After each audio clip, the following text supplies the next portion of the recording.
Hey, it's Maximo. In this video, we'll be exploring Kanazawa in Japan, looking at traditional Japanese gardens. We'll be exploring the historic Kanazawa Castle and Park, eating the best gluten-free pancakes I've ever had in my life. I'll be having a birthday feast sourced from convenience food from 7-Eleven.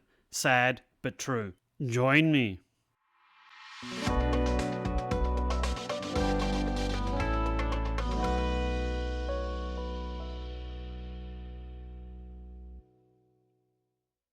Hey, it's Maximo and welcome to Maximo's Travels. Well, folks, it's our first full day in Kanazawa and we begin by getting a bus ticket. There is a loop bus that goes around the key attractions in Kanazawa. It costs only 800 yen for a full day's access. Buses run from around about 8 a.m. every 15 minutes. Fantastic way to get around, and as you can see by this map, it covers all the key attractions in Kanazawa. There's a left loop and right loop bus, and they go in opposite directions. The bus station is located adjacent to Kanazawa Station, so very convenient, especially for us that we were staying right near Kanazawa Station at the Hyatt House Hotel. So we jumped on the bus and made our way to the first attraction, which was a 20-minute bus ride away, Kenroku-en Garden. This was widely considered one of the best 3 gardens in the whole of Japan. We got off the bus and made our way up a short hill to the entrance of the garden. On the way to the ticket office, we passed many traditional Japanese wooden buildings. Upstairs were either accommodation or eating areas, and downstairs were cafes and different shops. We got to the entrance and admission was only 320 yen.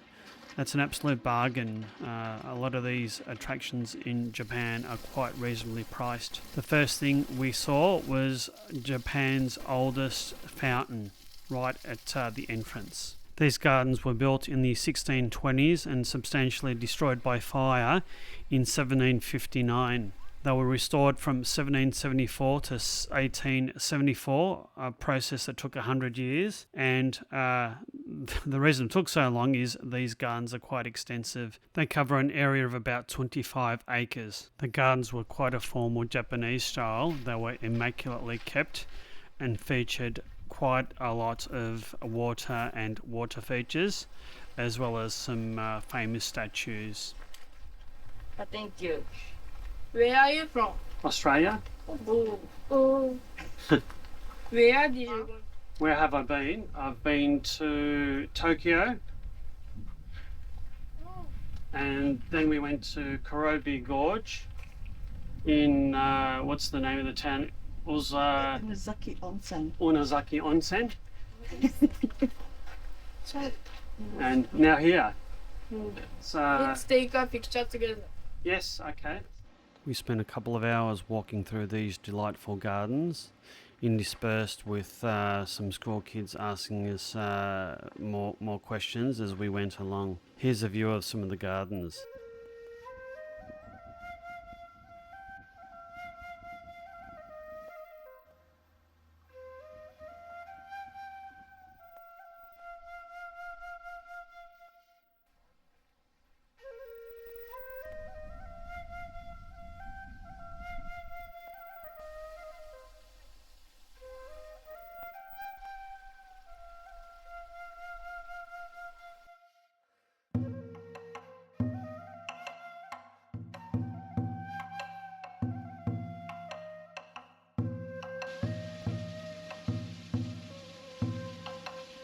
We walked around the gardens for a couple of hours and then finished up with a walk over to Kanazawa Castle.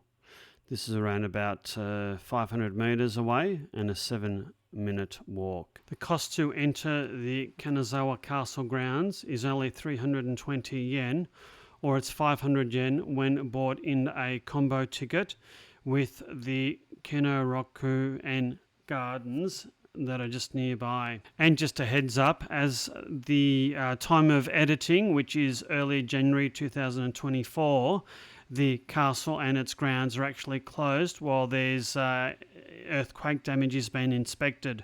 So if you want to go to this castle, please do check out the website to see when it's reopened. The park surrounding the castle is quite large. The whole garden area is around about 25 acres. There's an inner wall and an outer wall, and you'll find quite a big moat surrounding the inner wall of the castle proper. It's really quite feudal and medieval. Fantastic place to go. The sheer scale and the amount of open space and squares did surprise me somewhat, as did the knowledge that most of the buildings were very recent recreations, but they were done very, very well in keeping with the style of the period. Everything you've seen so far has been free to get in, and it's not until you hit the ticket booth and pay the admission fee that you gain entrance into what is essentially the Kanazawa Castle Museum. Once you get inside, you do need to remove your shoes, so it's an idea to have shoes and socks. That way it's a little bit more hygienic. And I don't think they probably need to polish the floors, given that the hundreds of thousands of people that visit this place every year in socks would keep the floors well polished. So this isn't the original Kanazawa Castle. Is it burnt down? It's burnt down a number of times. This iteration is relatively modern, and it's been under construction since 2001. And an interesting fact is that all the really thick walls of the castle are made with bamboo, soil and plaster. I'll give you some pictures here as to what it looked like. Soil and different layers of plaster until we get the nice even finish.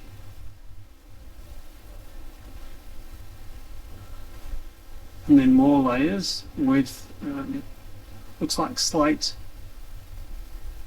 and cement. Fascinating. And I really like Japanese and Chinese roofs, and this is how they're made. Fancy end bits, and basically it looks like lead that's nailed over wood. We continued to walk along the Great Hall of the museum in our socks, and it was a bit slippery, especially on the stairs. We took our time and explored all the different exhibits, and it was fascinating to see that the whole place was built in wood and without nails. There was even detailed examples of how all the beams joined together, and this is quite evident in the roof of the building itself. There was even a very detailed model of all the wood workings inside the castle, the original castle, and the recreation of it. This is a stair that leads to the tower. There was a 3-story tower, but unfortunately during our visit it was closed, but I'm sure it'd be offering fantastic views from up there. An interesting defensive feature of the castle were these stone dropping bay windows. They were basically holes in the floor covered by a plank, and when enemies attacked, the planks would be open and you'd throw rocks and hot oil and whatever at your attackers. For safety reasons, there's glass covering the hole at the moment, but you can see all the way down to the moat underneath. Quite ingenious. We spent a couple of hours wandering through the castle grounds as well as the museum. The building wasn't air conditioning, but it was quite cool due to its design and cross-ventilation features. Our next stop was the Higashi Chaya District. This is around 20 minutes or 1.4 kilometres from the castle. We came to this area for 2 reasons. One, it was sort of a mini Kyoto and Gion area, which was famous for its geisha, as well as many tea houses. The second reason was we came for fantastic gluten-free fluffy pancakes. I'll let you have a wander around the area with us.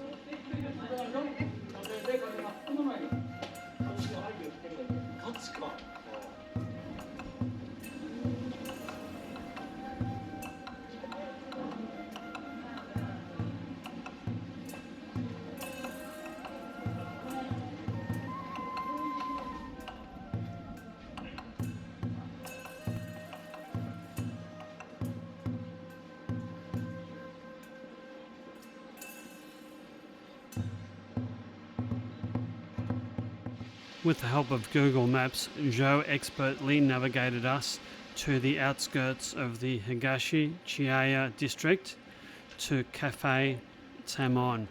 This is a cafe that specialises in fluffy gluten-free pancakes.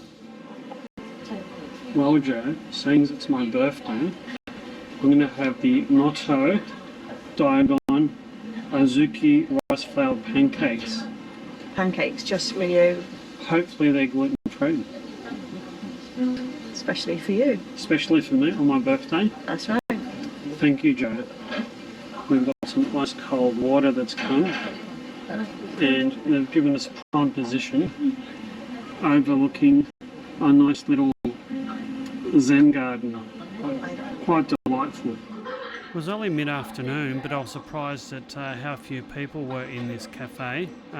We didn't wait long, and we got our desserts. My pancakes have arrived. I've got 2 pancakes and some red bean matcha paste as the accompaniment. And what have you got, Joe? Got that Mont Blanc Mont Blanc. pancakes. Look at that wobble. Wobbles. Got wobbles, Joe. Oh my goodness. Who needs to queue up at those pancake places in the big cities? Yes, when you've got that. Give it another wobble. Oh goodness. Excellent.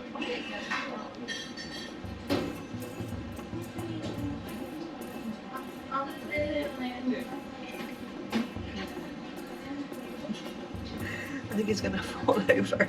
Mm. Oh dear. Oh dear.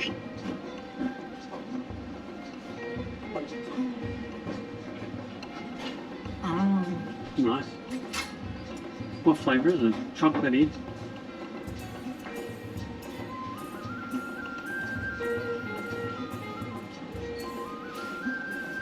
I think they whisk the egg white. Right. That's why it's like Fluffy. almost. It's almost like a meringue. souffle. Yeah. A cross between a souffle and a meringue. Mm-hmm. And what's the topping? White heaven. It's all collected on one side now. Now I've bitten into it. I'm going to taste all the different beany things. So this is a red bean paste.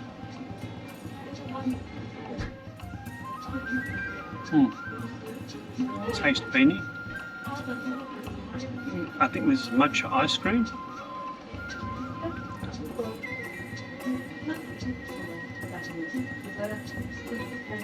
Smooth matcha.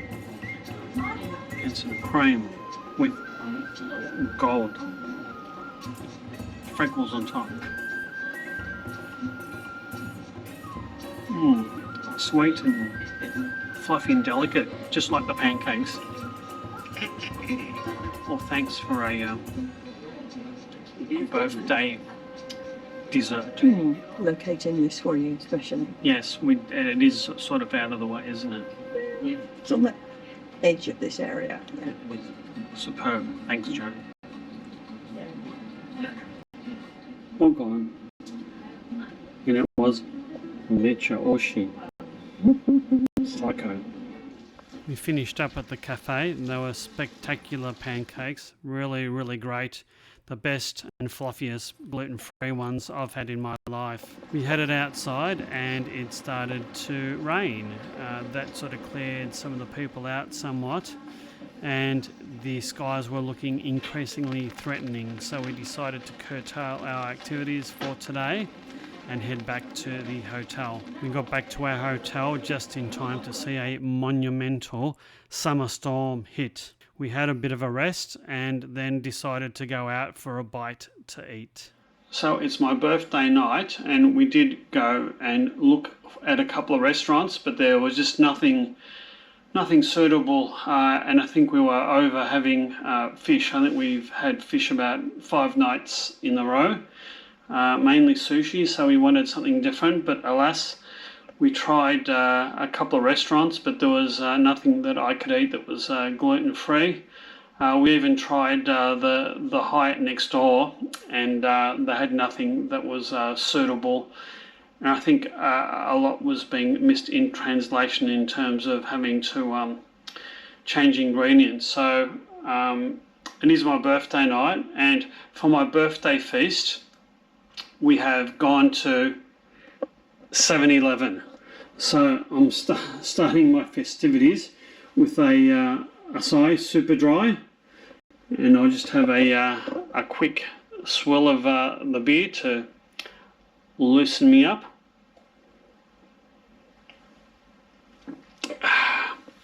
And what did I order? I ordered pork, vegetables, soy sauce and garlic. I've also gone for something healthy, which is boiled egg with tuna and bento flakes. And a couple of omigiri. One is red salmon and salt. Another one is plum and kelp broth. It doesn't sound appealing, but I'm hoping that it will be. Now, what did Jo get for herself? She got an egg salad sandwich. She got one of these melon pans that she has a particular fondness to, and some Pringles. Also, we've got hopefully a nice bottle of sake to help celebrate my birthday. So I'm just going to have a quiet beer and then get stuck into these morsels from 7-Eleven. All right, let's try our first omigiri, the plum and kelp broth. Very easy to open these things. Simple as 1, 2, 3. Number 1, you pull down the lever like so, and all the way across. Then you pull on number 2, and that removes the plastic from between the seaweed and the rice. And lastly, we pull on number 3 to do the same, and we have a perfectly formed onigiri which has very crispy seaweed. Bon appetit.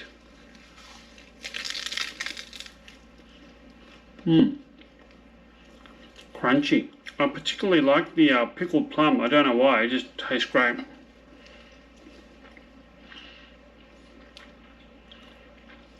Not bad, 7-Eleven, not bad.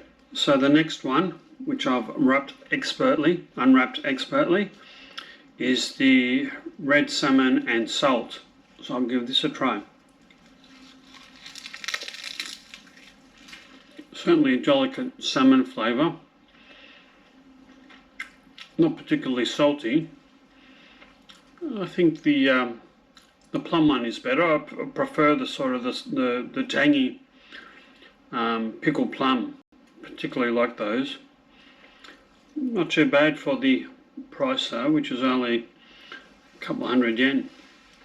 Alright, so I've heated my pork with ginger and mushrooms in the microwave, and they are quite pungent, I must admit. And let's give these a try.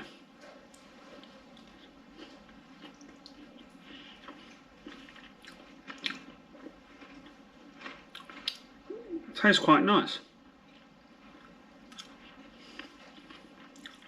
Pork's quite nice.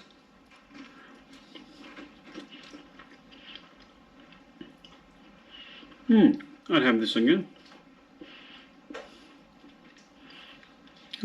Very well done, 7-Eleven. Alright, so we've got our last dish, which is, I'll finish off on a salad. It's a tuna and egg salad with a fair bit of coleslaw, I think.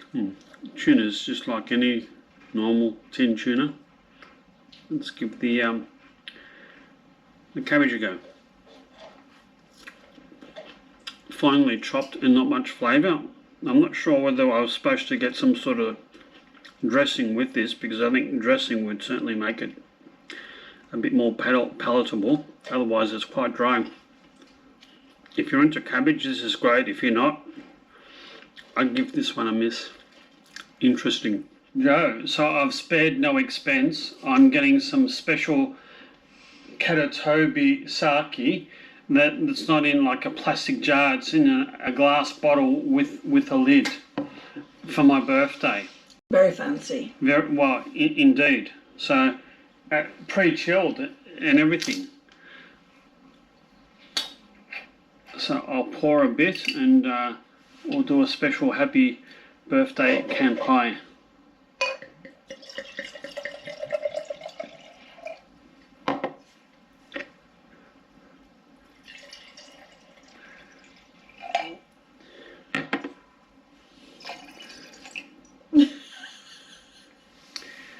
Extra for you for the birthday. Perhaps. These little bottles don't go very far. But anyway, there you go, Joe. Happy birthday, Maximo. Kanpai. Kanpai. Kanpai. Smells like sake. Quite a mild taste. Mild taste. A little bit sweeter than the one that we had the other day. Passable, wouldn't you say? It's okay. Cheers. Cheers. Cheers. I do hope you've liked this video. If so, please hit the like and subscribe buttons and consider hitting the notify bell to be alerted to my future videos. If you'd like to support this channel, please consider buying me a coffee. Until our next Japanese adventures, take care and bye.